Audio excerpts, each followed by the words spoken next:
AICC Media Coordinator Bobita Sharma and President Meghalaya Pradesh Mahila Congress Joplin Scott Sheila encouraged the women voters in Meghalaya by promising many steps towards their empowerment and well-being.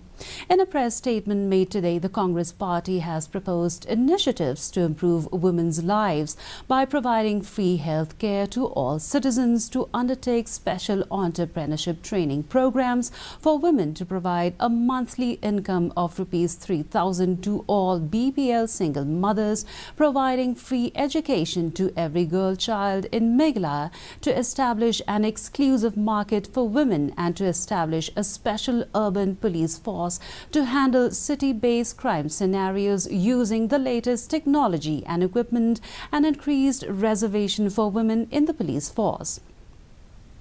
The Congress Party has fielded 10 women candidates in the upcoming assembly elections.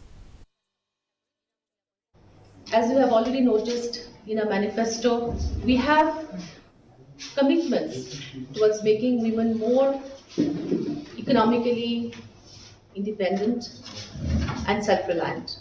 For this, we have the initiatives, as you know, in our 5-star Meghalaya commitments. We are committed to giving an monthly income of 3,000 to single women, single mothers below poverty line. We are also committed to undertake special entrepreneurship training programs for women to make them self-sufficient and financially independent.